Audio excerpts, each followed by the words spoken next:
What's going on, guys? It's your boy Cash, and you know what time it is. A brand new character has finally come to global, and that means I got to review it, and I got to tell you how to play the character, because everyone else will not tell you the right information, and this is the only— why the fuck am I talking like this? Let's get into this beautiful new character. Wait a damn minute. There is not just one new character.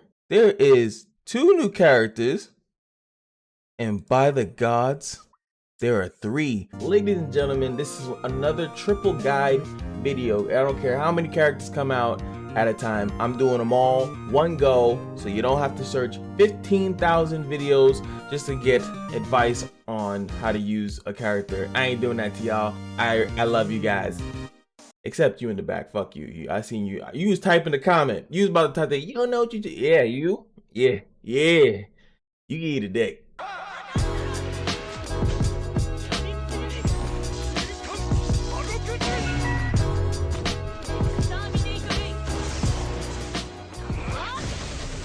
First things first is Holy Knight Arden, the part of the ZEUZ Sky clan. It's the same clan I think that was with Death Pierce. Let's go over and look at his lovely skills. As you can see, Cheap Shot inflicts damage equal to 140 of attack to one enemy, poisons for 3 turns.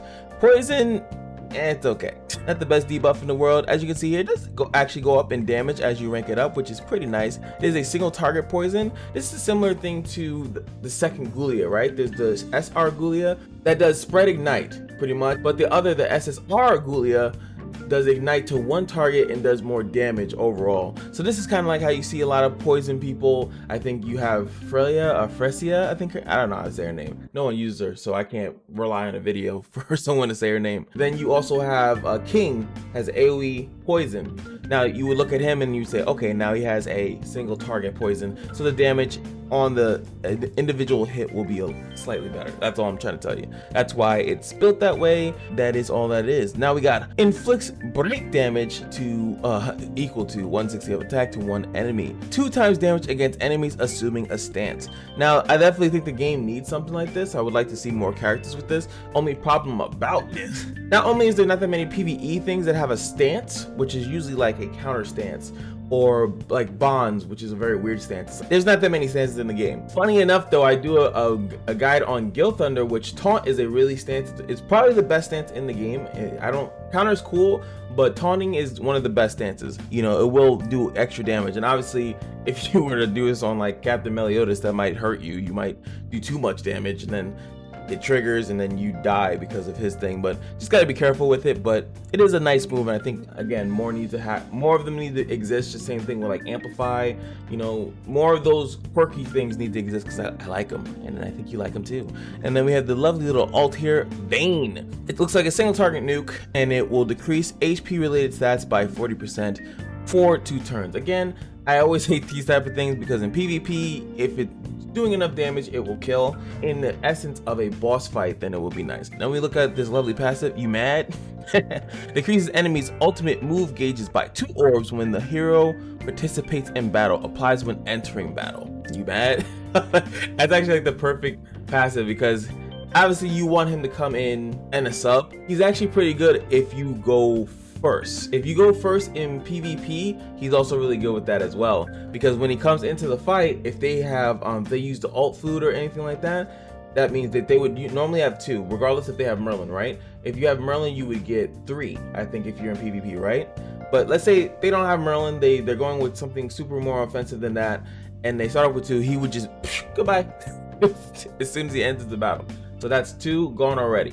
That's pretty good. And also the most obvious one is if he comes in after something has died, and let's say they didn't use the ultimate to kill it, then he would come in and rob them of their ultimate, which is pretty good as well. I like that passive. It brings in an interesting mechanic. I like it in the sub slot because it's kind of a surprise, because a lot of people, if you watch a lot of these videos, and I'm pretty sure you guys do, you would see that a lot of people kill something very easily, especially in elite PvP. I don't think too much in normal, but in elite, you see these people, they rush ultimate, and in the midst of doing that, something usually dies. Or they rush an ultimate, and then you think they're going to use it, then they kill you by rushing another person's ultimate, and then they die. Then you have 2 characters with ultimates. This guy would come in, take that away and kind of mess up their plans a little bit. A lot of team building synergy you can do with that. And this is an SR, which is really good because that he's not going to contend with your SSR pendants, so you can kind of build them pretty freely, especially if you're just looking for an SR to build up. And as you know, the SRs aren't that bad. They really aren't. A lot of the SRs in this game have pretty unique stuff, and it adds a lot of cool quirky stuff to the game, and I like it. So he gets my stamp of approval. Next up, we're going to be looking at Holy Knight Deldry. Delta. Anyway, she's gonna be a red, and I didn't mention that the other guy is green, right? I don't think I mentioned that at all. Sorry, and he's not even green. I know it was blue, and I just said no, it's not blue, it's green. Say green, but this one's red. So we got, when we see red, we think killing that green Escanor, right? And until, you know, the other one comes out, you know, whenever that might happen, which is every day apparently. Oh my god, and I always forget to do this. Before we even look at the other character, let's look at the base stats, because I keep forgetting that in this game characters have different base stats. Like, they're all random. Like, they're in other Netmarble games, they just stuck to a certain formula. This game, they do not. So we started off with some decent pierce rate. We start off with a decent amount of resistance as well. I like that, kind of good. And 40% crit chance and some crit resistance. This guy has like very tanky-ish stats. It's very interesting and slightly weird. That's really cool to me. He's meant to tank it up a little bit, but I feel like they won't be doing that because he probably does no damage. Now, to not mess up, let's look at her base stats before we go further. And as you can see, they are different. She has 40% resistance, a little bit more resistance than he did. Pierce rate is definitely lower. Crit chance is lower, and as you see, she actually starts off with some base lifesteal and instead. Interesting. S1 spike, that's probably why. That's probably why they had to lower that crit a little bit. Because when S1 spike, most of the time people only have spike damage on like an alt, just so if you can get her to crit, oh baby. As we see 160, 240, and 400. This could be very, very shocking damage. Unhappy hit. This could be very scary. Let's look at this lovely. Alright, I'm intersecting into myself because I wanted to go on YouTube and try to look at a person that was playing on a Japanese server to see more about Deldry, so give you guys more of a taste of how she actually works. If the charm character does an AoE move, it will miss everybody. That's huge. It is RNG, just like Coerce or Gallons is RNG. That is still pretty huge. Most importantly, the other thing that I was talking about was the taunt. I now know how this taunt works. It is a taunt that you can put on any ally. So that was the slight difference that I thought. I thought maybe, you know, that you took the damage for that ally, but that's not the case. So what actually happens is that you, let's say you're running, actually I'll just show you the video that I was watching. Shout outs to this guy, Torcho Grand Chorus. This is a video from December. So the character can slightly work different from this, but just to show you an example, this is the enemy team. As you can see here, this unit is taunted. I'll just biggie size it for you guys. This unit is taunted, which is I think her name is Lilia. She does AoE. Now every time that she, as you can see here, she tried to do an AoE move, it didn't do any damage. It literally doesn't do damage, and most importantly, the move that she does AoE takes move gauge off. So since it does not do damage, it misses, or gives everyone patience. Whatever the text here reads, we'll see when someone actually showcases it, which I'm pretty sure once people figure out how this works, they're gonna do it. So that is huge. So let's, for instance, you know, Global doesn't have this character yet, right? But you look at this character and you see Escanor, you see green Escanor in there. If green Escanor is charmed, he's not gonna do any damage. So at that point, you might want to taunt her, so then he can't, you know, him and the other people can do damage, but the Escanor specifically is virtually useless at that point. And if it's a character like Gother, if Gother gets charmed, he's useless. His Ordinata is not gonna work. But just because she's there, they would literally have to focus fire, kill her, to make sure that they can do some type of damage. In my opinion, that's amazing. Unlike with this guy's his title is saying like she's beyond broken. It's not broken because it's RNG. It's not consistent. Just like kind of like Gallon. Gallon has a really good kit, and his RNG mechanic is cool, but he also has a really good kit that backs it. And I think the same thing applies for her. She is red, like, as we all know, like that, you know, she kind of fits into that nonsense of those teams and can get those boosts from Twiggo and things of that nature. So I'm thinking that she's definitely a character you're gonna see for a while, especially because of the current character pool that is in the game. I think that that's very strong. Take the best comp that you have in the game. Kingbrum. Kingbrum is like the most annoying thing that everyone will like simultaneously shake hands and yay that Kingbrum's broken. If you were to just take Hellbrum out of it, Hellbrum can't do damage to her. You put the taunt on her, boom. King can get them out of it, right? Because King can petrify it. But you know, there's other characters that could make sure that King can't do that. Just saying. So there's a lot of really cool stuff that can happen with this character, and I think that you guys will be pleasantly surprised when people start showcasing it. Ah.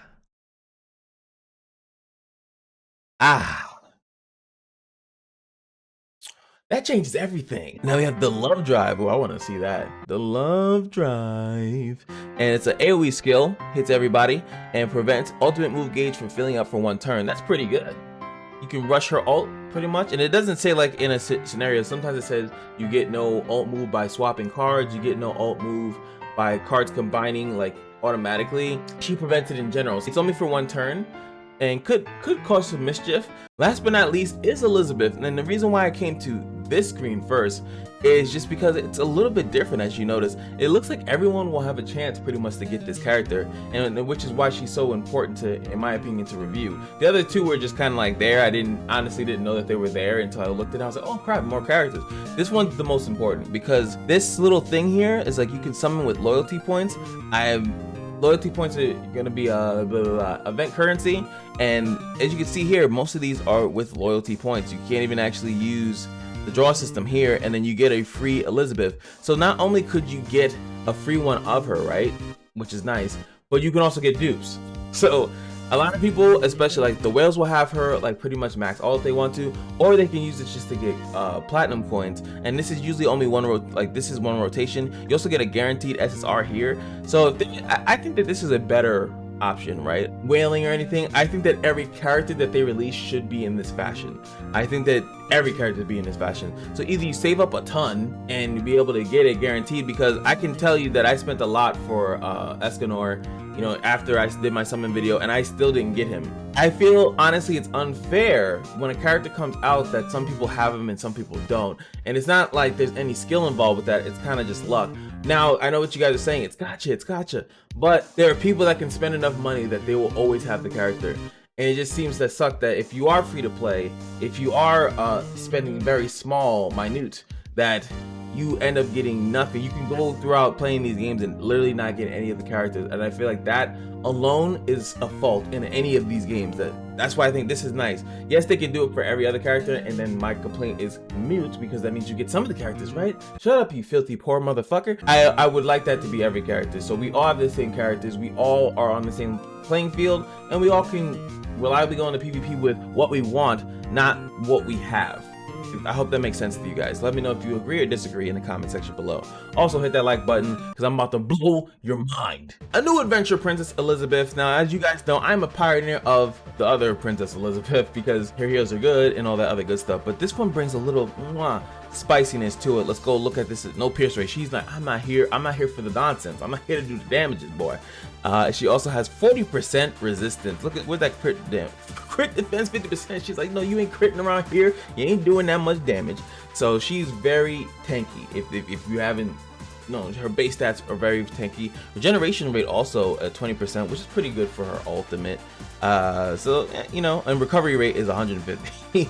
So yeah, all this healing stuff. She also heals per turn. Pretty much that's what the recovery rate is, if I'm not mistaken. Let me make sure that regeneration rate recovers the foot. Yes, generation rate is heal over time, and then recovery rate is how much you heal in general, right? Increase HP gain when recovering. Yes. Anywho, let's look at the S1. Now the S1 is Radiation Explosion, and it's disables debuff skills of all enemies for 1 turn. Now this is obviously phenomenal. You literally blow a rank 1 skill, disable debuffs. That means they can't petrify, they can't they can't do any of that. And you know, combined with other characters, you can semi-lock the other team down. And this was the same thing that I was saying with Red Slater, is that he has a very unique skill. He pretty much screws you over, and you have to do one thing or the other, and then your other characters can either, they can apply more pressure into that, or they can just utilize the fact that you're probably not going to be able to do a move, and then you can combine her and Red Ghoster, and then you know, then they really can't do anything. There's not, I mean, they can still heal, right? So healing's still out there. So now the third person's Arthur, and then, I mean, that's a little bit too much, but you get the gist of it. You can legitimately lock them down. So there's almost no reason to combine it. I think keeping it as a one-off, unless you're trying to rush ultimate, would be the whole thing, right? It just does more damage, and here at least it does more damage, but more importantly, debuff 2 turns disabled. Really, really good. I'm a big, huge fan of this skill right here. Big fan of this. Next up, the level 2, the second skill, which is the reason why I think she's so good. It sucks that this is the only character that does it so far. Now the first one is debuff, removes debuffs from an ally, right? Second one is removes debuffs from an ally and heals. But most importantly, grants debuff immunity for 2 turns. Now, the reason why this is good is because before, the only way that you got debuff immunity, to my knowledge, was Bond's stance, which gave it to himself, I think, at rank 3. I think that's how that works. I could double check it, but it's not really that important whether it's rank 2 or rank 3. But he had it. Arthur has it on rank 3, and it gives it to everyone AoE. But if you were able to just do it on a rank 2, which is very easy to do, bars, allow that character not to be debuffed, so you can easily set up an ultimate turn, like, you know, remove, do that, and then put debuff immunity on that character to make sure that they can't get stunned. Orb removal will still work on that character. You know, it's a nice way to at least not get frozen, not get petrified, any of that annoying crap, and they have to deal with that. It is a buff debuff immunity, so you can strip it if you have a way that removes buffs and then do that, but it just makes it a little bit more of a hassle, and that's what's very important in this game, is to make things a little bit more of a hassle for the opponent. And as you can see, similar to her rank 3, she does the same thing, but unlike Arthur gives you damage buffs and defense buffs and stuff like that, but she's gonna remove all the buffs that you have and put the debuff immunity, just like Arthur, but she also heals. So it's a little bit of a difference what she does there. So I think that slight difference is amazing. I really think it's pretty cool. Her ultimate is still going to be the same. The Life Authority heals all the HP, fills up their ultimate move gauges by 2. I think it should be like Gother's ult, like when you combine it with something, that the ultimate move gauges go up by like 2 or 3, which would be broken, by the way. I just want it to be broken because I like the other one. But only thing that happens when you use the combo is that the healing goes up. Not a fan, really not a fan of that. As you can see here, the Cellulous Heart, I'm hoping I'm saying that correctly, remove allies debuffs, heals their HP, and fills their ult move gauge by 2 when the hero dies. Her dying is very important. What's really cool about this, what's really cool about a death passive, and I really hate death passives because I'd rather have a character that keeps everyone alive, which she clearly does. As you can see, she definitely has a lot of disruption in her kit. But when you have a death passive that's that good, it forces the enemy almost to possibly kill her last. It almost forces the enemy to make sure that they don't, like, it kind of punishes AoE pretty much. Let's say if you were to build her as a legitimate sack and have like Demon Meliodas in the back, or even have that other guy that we were just talking about in the back. So you build her, you have the combat class a little bit lower, right? You have it a little bit lower, you know, because you have her with like crap gear on, because it doesn't matter how much higher the combat class is, it just doesn't matter. If they have 1 above you, then they're gonna go first. If they have 1,000 over you, they're gonna go first. So you can legitimately throw her in there with a passive unlocked. He's gonna die to any AoE hit, and it's gonna remove it. It heals on, you know, the heal is gonna be not gonna be important.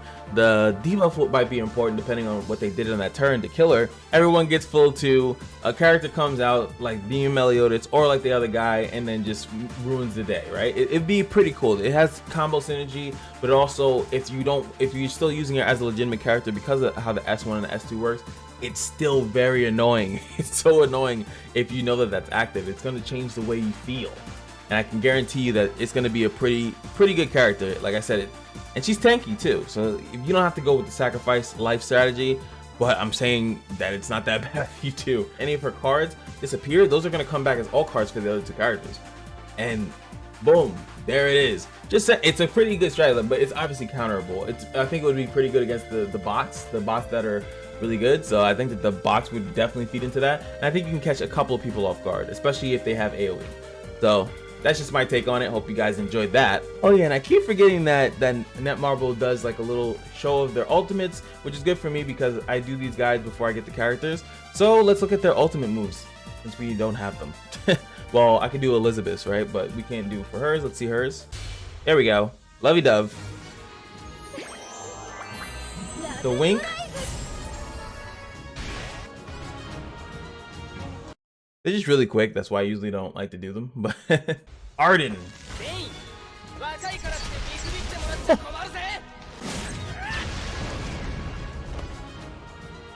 Oh, You don't want to see the guy in the back. I guess if he dies, then if he dies, it will actually, you like see him in the background, like on the floor. But you just see him standing there because it's a bot. It's the training mode, so it's just like, yo, that didn't even phase me, and it looked really cool too. It looked like it did no damage. And that's all I have to say about that. Hope you guys enjoyed the video. If there was anything that I missed, feel free to let me know in the comment sections below. All three of them actually bring an interesting mechanic to the game, because as you add roster to the game, as you add more things into a game, it really makes the game more intricate, and it should shake up the meta. And it's crazy to think that all these characters are already in the Japan server, and you don't see them as often. They just still kind of play the same thing over and over again, at least in the videos that I watch.